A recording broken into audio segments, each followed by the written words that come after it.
गाजीपुर सदर के विधायक जयकिशन साहू जी, भारत केंद्र सरकार ने जातिगत जनगणना की घोषणा कर दी है। इस पे समाज आपके क्या सोचना है? इससे क्या फायदे हैं, क्या नुकसान है? हम्म, यह जो जातिगत जनगणना की जो बात परसों माननीय प्रधानमंत्री ने घोषणा किया, उस घोषणा पर मैं प्रधानमंत्री जी को बधाई देना चाहता हूं। लेकिन एक संशय है, इनकी घोषणाएं तो बहुत हुई है। पता नहीं बिहार के चुनाव को देखकर चुनावी घोषणा है 15 लाख वाला या 2 करोड़ रोजगार वाला।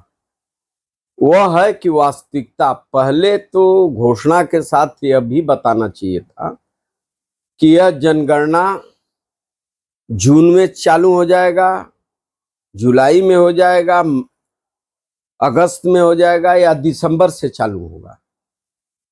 यह घोषणा केवल खोखला रह जाएगा या कार्य रूप में परिणित हो जाएगा, इस बात का चिंता है। हालांकि यह जातिगत जनगणना जो किन परिस्थितियों में माने हैं वो देश के बुद्धिजीवी सारे लोग समझ रहे हैं कि आदरणीय अध्यक्ष समाजवादी पार्टी अखिलेश जी बराबर मुखर होकर के इस पर बोल रहे थे और राहुल गांधी भी बोल रहे, विपक्ष पूरा बोल रहा था, लेकिन उन्होंने स्वीकार किया। इसके लिए मैं बधाई देना चाहता हूं। लेकिन एक बात चिंता की है, एक जमाना इतिहास के पन्ने आज भी गवाह हैं।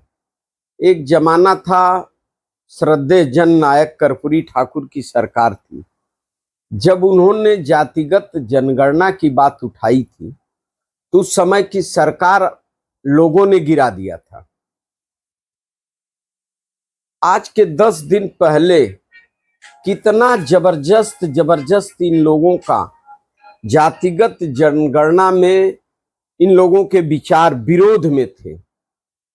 एनीवन भारतीय जनता पार्टी के जितने भी नेतागण थे, कोई इस पर, और अन्य एक महिला नेता, हालांकि उसको बोलने नहीं आता, सांसद में है, और उन्होंने तो बहुत भद्दा टिप्पणी किया था।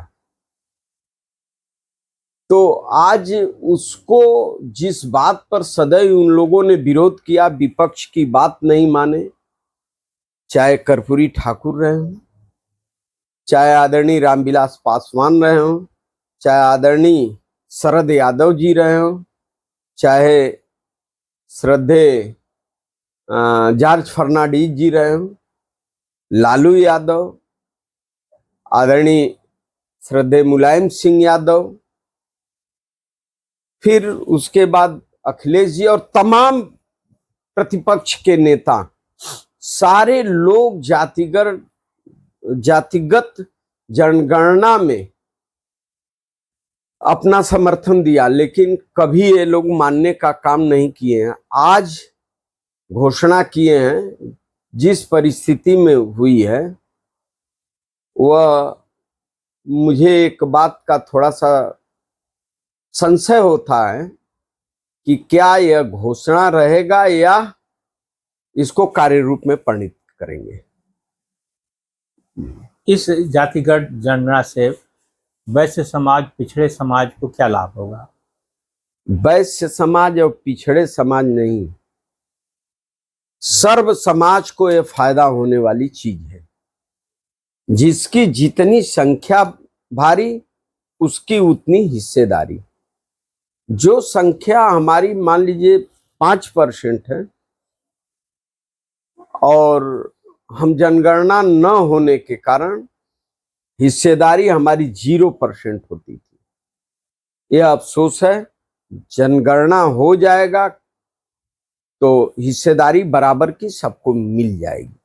कुछ ही दिन पहले ये बीजेपी के लोग ये हमेशा कहते हैं कि जाति का बंधन तोड़िए, और अचानक जातिगत जनगणना कराने के मकसद क्या है?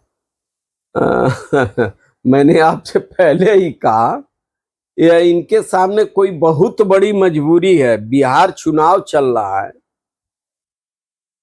उस मजबूरी में मुझे लगता है सबसे पहले अभी समय है, परसों यह घोषणा हुई, चरसों घोषणा हुई, मैं तो कहता हूं कल ही प्रेस कॉन्फ्रेंस करके आदरणीय देश के प्रधानमंत्री जी इस पर घोषणा कर दें कि इस डेट से हम जातिगत जनगणना देश में करवाने जा रहे हैं, तब हमें संतोष होगा। धन्यवाद विधायक। धन्यवाद आपको भी।